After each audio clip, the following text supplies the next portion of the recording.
This is Pet Life Radio. Let's talk pets. Welcome to Animal Rights on Pet Life Radio. This is your host, Tim Link, and I'm so glad you're joining us today.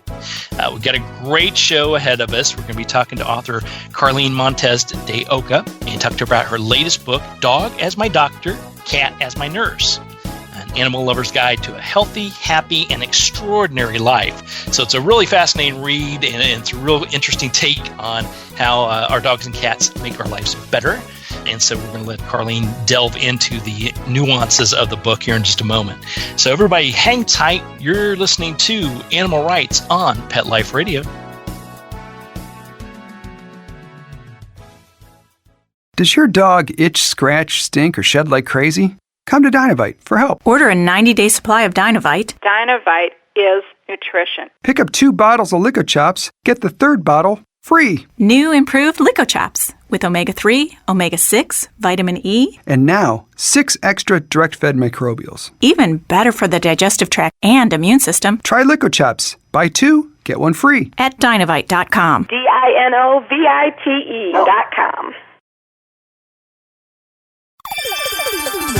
Let's Talk Pets on PetLifeRadio.com. Welcome back to Animal Rights on Pet Life Radio. And join us now is author Carlyn Montes De Oca. Carlyn, welcome to the show. Thank you, Tim. It's my pleasure to be here. Yeah, well, we're excited to have you on board and love the book, love the concept of the book. So the book is Dog is My Doctor, Cat is My Nurse, an animal lover's guide to a healthy, happy, and extraordinary life.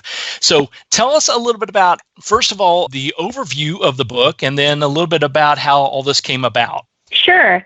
I think that the caption, An Animal Lover's Guide to a Healthy, Happy, and Extraordinary Life, pretty much sums it up. I am an acupuncturist, and I was in private practice for about 15 years, and my focus was always on whole body health. So not just physical health, not just emotional health, but mind, body, and spirit. To me, that was the total way people can really live in optimal health.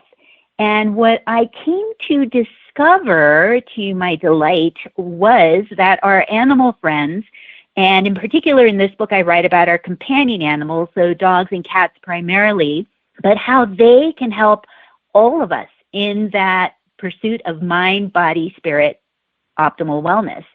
And when I discovered this was many years later, but, it's one of those things like the pieces have always been in front of you for your whole life, but you never paid total attention. So when I was a young child, I was very lonely, and it was my dogs at the time who were they were my best friends, and they were comforting and loving and all of the things that, helped me during a particularly difficult time.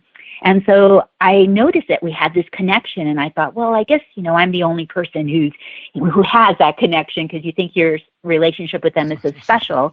But then I got older, and I went through a very difficult divorce, and it was my cats who actually enlightened me during that time. They were there for me, and they helped me through a lot of anxiety that I was going through, and some depression and some insomnia. And I've talked about this. I did a TEDx talk recently where I delved into that, how they really helped me. And then what I started to notice, now that I'd become aware of this with my own dogs and my own cats, I began to notice that my patients, when I spoke to them about their animals, they would start to share these amazing stories about how a dog had helped them through a really hard time, or their cat had helped them through some kind of challenge that they had.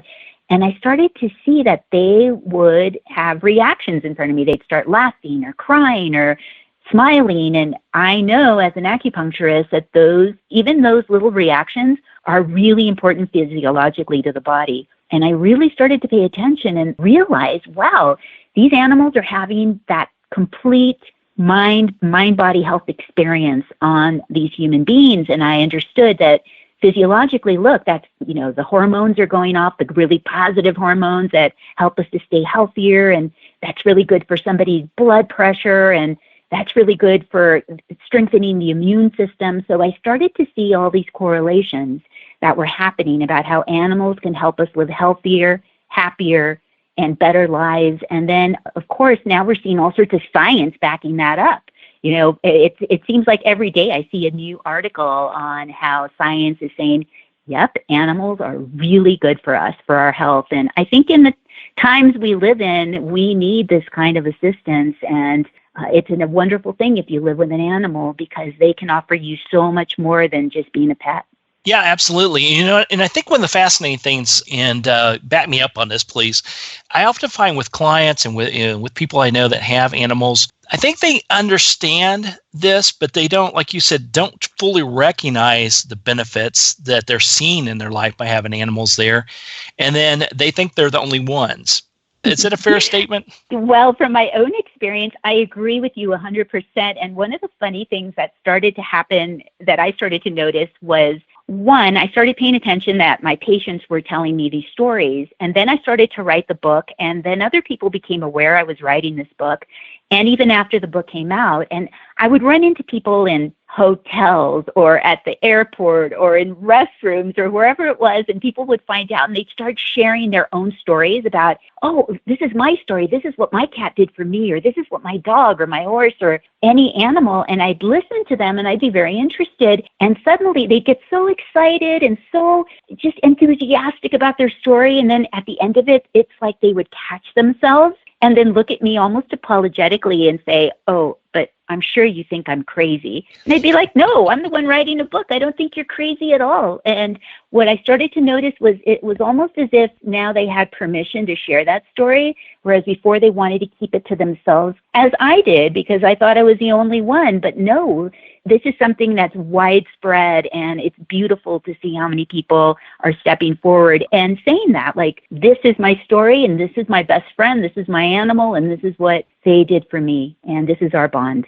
Yeah, absolutely. And I think, as you had mentioned, the scientific parts are coming out. We're seeing more and more studies at the university level as well as the veterinarian level, et cetera, of how animals will lower your blood pressure, how they will get you up and about, more active, really give you some extraordinary physical and emotional benefits in your life. In the book, you talk a little bit about some of the stories in your own situation as well as others. Is there one or two that really hit home with you that you think would that more than one person came up and said, hey, yeah, I've experienced that too, and I thought I was the only one, as we mentioned? Yes, I'd like to share. Actually, this is a story that's not in my book, but I'm not sure if you saw it. I did a TEDx talk a few months ago, and this is a story that somebody shared for me for that talk, but I wish I had it in the book, but it was so amazing. But this is a woman who actually, she was working with her husband on a new site, a website that was called dogtrucker.com, and it still is out in California, but it's a really great website, and it's for helping people who are traveling with their animals. And she had her dog, and one day her dog began to whine.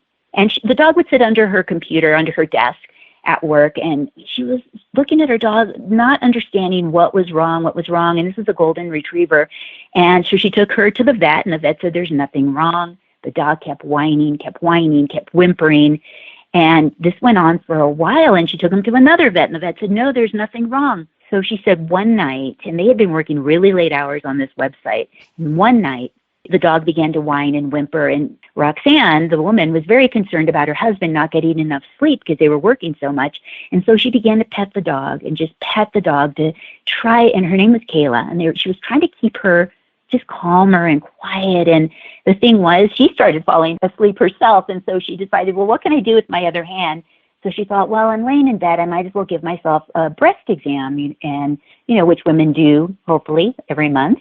And so she started to do that, and she said the moment that she touched her breast, Kayla, who was 12 years old, had arthritis, hadn't jumped on the bed in years, she just leaped onto the mattress and began to scratch at Roxanne's breast, and she scratched it so badly that it began to bleed. And then her husband, Dave, woke up, and he was looking and trying to figure out what was going on. And he said he touched, Roxanne's breast and found a lump. And so Roxanne went to the doctor, and the doctor said, oh my, and she had been to the doctor a month before, and they had said, you're fine. Well, this time they found a very fast-growing, aggressive form of breast cancer that was in that lump. And he said, that dog saved your life. because in another month they wouldn't have been able to treat it or help her. So yes, this is an extraordinary story, but it's not so extraordinary that I haven't heard many other stories of dogs. They smell something, and this is what we think. We don't know for sure, but we do know that dogs can sniff out cancer. We've seen that happen repeatedly in tests that they've done where they smell something differently going on. And so therefore, I think it's so important for all of us to develop a stronger, maybe more aware relationship with our animal friends, because you never know. They could be trying to save your life. Yeah, absolutely. And I think that's fascinating in many ways, that particular story. So thanks for sharing that with us. Oftentimes when a dog starts acting differently, we think, well, it is a physical thing going on with them, which is always good to get checked out, make sure that physically they're doing okay. But then we start to, as human companions, we start thinking, oh, well, it's, I'm spending too much time developing the website, so my dog needs attention. They're just being a pest. They're being a nuisance, whatever it may be. And when in reality, they may be detecting something physically going on with you that you need to get up and about. You need to get it checked out yourself. I've had situations with my clients in our own situations where, you're in front of that computer for 8 hours a day and you get entrenched in something and you don't have any idea that you've been there that long. But a dog will oftentimes, or a cat will come up and, interfere with what you're doing, try to get your attention to even just to get up and about. So you're not getting stiff and sore, that you're not missing life. You're not missing the nice day, getting some vitamin sunshine in your life, these type of things. And so I think you're spot on. We need to pay a little bit more attention, especially when they're acting a little bit different. They're definitely trying to tell you something. It's just a matter of us slowing down and opening ourselves up to the fact that they are trying to communicate and listen to what they have to say. Absolutely. And again, this was a situation where it was a physical change or something that this dog noticed physically. But again, if we look at health, what is health? It's also our emotions. It's our emotional well-being. It's our spiritual well-being. And I also feel that our animal friends can help us in those areas, because so often I can share another story about how I discovered this, but so often we aren't always aware when our emotional state is out of balance, but our dogs can notice that, and our cats notice that as well in us. Yeah, absolutely. I tell people all the time, that if your animal is acting a little bit different, that's a great time to stop, take a breath, look within yourself, look within the family, look within the household, and see what's going on. There's some sort of shift. There's an energetic shift. There's something happening that your animal is identifying probably long before you do. Mm-hmm. And so it's a matter of recognize that and make the corrections or do what you need to do to solve the situation. And so I look at it as a great opportunity, but we do have to slow down and stop and breathe and open ourselves up to it. Yes, and as you say, it's a great opportunity, because I think sometimes we as humans, we tend to go to the negative side, like, oh, you judge yourself and you say, well, gosh, I'm such a, creep for feeling this way or feeling that way. But instead, if we can be, our dogs don't criticize us, our cats generally don't criticize us, but they tend to be non-judgmental. This is what we love about them. And I always think, gosh, if we could look at ourselves the way our animal friends look at us, we would be much more loving to ourselves, much more forgiving. And those things where we need to make that course correction, instead of giving yourself a hard time that you didn't do it right to begin with, you could just take a breath, take it easy, and just go, okay, well, let me just make a little course correction for as much as I can now, and then maybe I'll take a few minutes or moments to myself and do it again, and just gently go in that direction. And what's really nice is once you get there, our dogs and our cats like balance.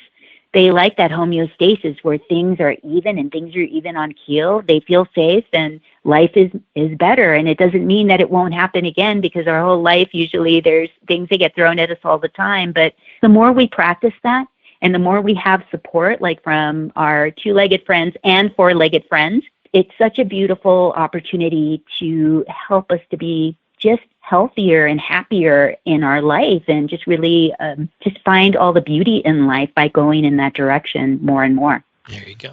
Good tidbits there. Good advice. All right. Well, we're going to take a quick commercial break, and then we're going to come back in a little bit and talk a little bit more about the book, Dog as My Doctor, Cat as My Nurse. An Animal Lover's Guide to a Healthy, Happy, and Extraordinary Life. And I also want to talk to Carlyn a little bit about writing in general, writing styles, and how she goes about crafting her work. So everybody hang tight. You're listening to Animal Rights on Pet Life Radio. Sit. Stay. We'll be right back after a short pause. Well, 4 to be exact. Hi, this is Tim Link, animal communicator and pet expert and host of Animal Rights on Pet Life Radio. Have you ever wanted to know what your pet is really thinking? Do you want to find out if they truly understand what you're trying to tell them? Ever wish you could build a better understanding and closer relationship with your pet? Well, now you can. Learning to Communicate with Animals is a 4-part on-demand workshop. In the workshop, you'll learn the essential techniques that are necessary to communicate with animals, including what is animal communication, breathing correctly to achieve the perfect state to communicate with your animals at a deeper level, using guided meditation exercises and method to communicate with animals, and how to send and receive information from your animals. So if you're wanting to learn how to communicate and connect with your animals at a deeper level, visit PetLifeRadio.com/workshop and purchase and download Learning to Communicate with Animals. You'll be glad you did.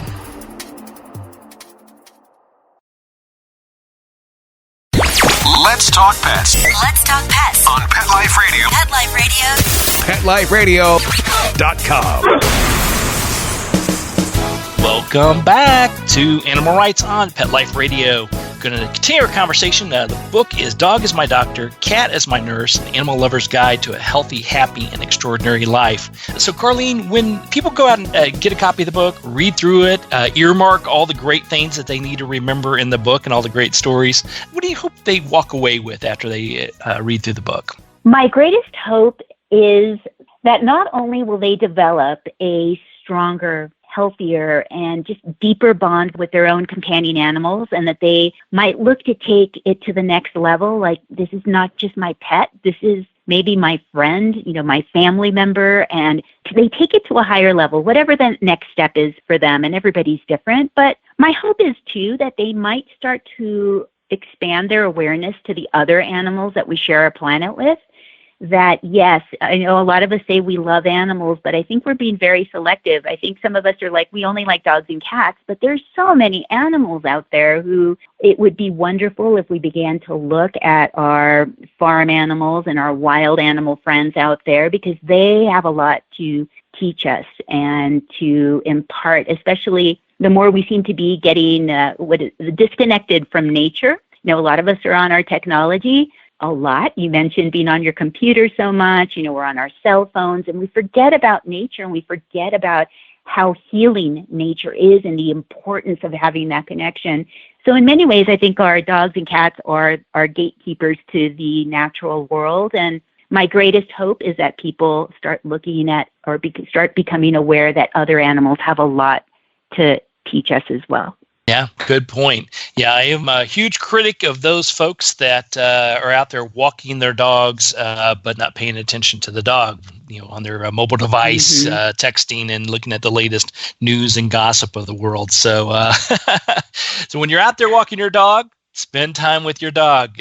Spend some time with your cat on the back porch. Go out and put up a bird feeder and watch what they're doing and being part of that as well. So I think it's a great takeaway. So, Carlyn, tell us a little bit about writing in general. Obviously, you've written this book, you've written other books, TEDx talks, a different type of writing and getting used to speaking on that. Tell us a little bit about your writing style. Are you a writer that likes to take a topic and run with it? Do you like to massage it a while in your brain a little bit before you decide to put it on, I would say on paper, but on your computer or laptop? How do you go about crafting your work? Gosh, that's a big question. Mm-hmm. Let me, I learn something new every day, and every day is different. I have such a love of writing and a love of the craft, so I'm always trying to learn. So I split my day up a lot into learning craft. Like by craft, I mean, for example, this was a book of nonfiction, and I would like to one day write a memoir. I'd like to write a book on fiction. I like to write sci-fi. There are other things I would like to write, but it's not as though I'm an expert in being able to write that right away. I'm trying to learn as much as I can about the craft. So yes, I've written a couple of books that are follow-ups to Dog is My Doctor, and And one of the things that I have learned, one, is that I need to be consistent. Every day I've got to sit down and write something. So whether it's a blog, working on one of my books, or an article, or a talk, because talks also take quite a bit of writing. I also spend time, and I make sure I put a timer and I set it down, but I also just make sure that I spend time also journaling. So there are these things that I am doing, but one of the things that I have learned, and I have to give it to my animals who have been the ones who taught me this, is I did not feel that I was a very good writer to begin with. I felt that there was a lot of resistance, and then there's a lot of that self-talk in your head that says, well, there's better people out there. Are you really that good? You know, those things that you tell yourself that keep you from writing a story that you want to write. And I found that the more I have opened my heart and just been willing to put down on the page really what I feel and open my heart and just be very clear about my truth, and even speaking about this message, at first I was very reluctant because nobody else was talking about it, but now I talk about it all the time, and I very much own that place. But I have found that when I'm really authentic with and truthful, and I'm willing to kind of go in there and dig deep and put it on paper and be okay with whatever anybody says about it, the better my writing becomes. So I think these are some of the things that I'm looking at, and I look to other writers who inspire me, and I see what they do, and I read different things. I read a lot, and I try to emulate certain writers and see, well, what are they doing? So I tend to study the craft a lot. I try to put my time in writing as well, and I try to be truthful. So I think that's always going to be at the forefront, at least for now, but I think it's a shifting process. I think it is. I mean, I don't know if you've seen it over the years, but the more you write, the better you get. I look at some of my early work. It's like, well, okay. I'm glad somebody bought that. That was perhaps not what I wanted. And, Right. And then also, most of my stuff is nonfiction, but it's. I think you have to be diverse. I think you do have to look at other writers. You have to look at other topics and look for ways, whether it's to write a fiction piece, a memoir, a novel, an article, or a book, whatever it may be. The key behind it is find the things that you have interest in, the things that you have background in, and write it. Just put it out there. And I think that the more you do that, the better your work gets. And the most important thing is, your message gets out there. So even if at first you're not the numero uno, number one best-selling author out there, which there are some, but very few, it's more important to get it out there and get your message out. And I think that's the key. I think so. I think in the end, the older I get, the more I realize how important it is to really follow just your guidance, just whatever that is.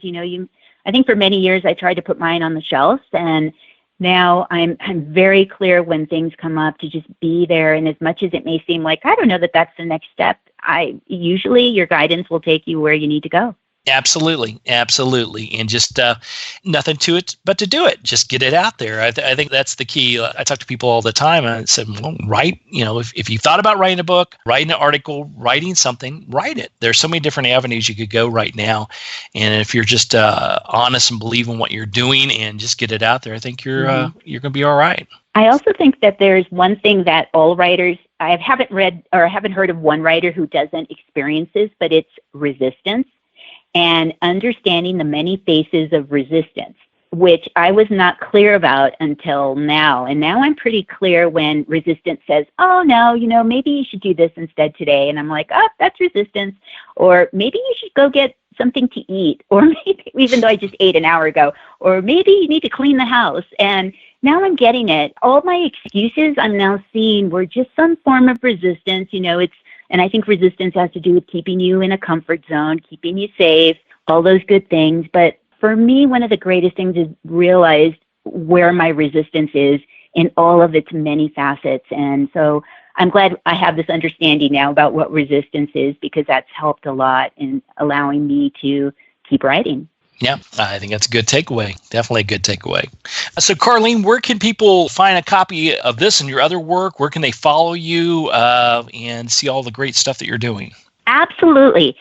My book, Dog is My Doctor, Cat is My Nurse, as well as my follow-up book, Pause for the Good Stuff, and that's spelled PAWS, Pause for the Good Stuff is a dog lover's journal for creating a happier and more positive life. And in the fall, I'll have the cat version of that, Pause for the Good Stuff. So those books can all be found online through Amazon. Dog is My Doctor can also be ordered through any bookstore, and a number of bookstores do carry the book still. And I'd also love it if people would go on YouTube and check out my TEDx talk, which is called The Life-Changing Powers of the Animal-Human Health Connection.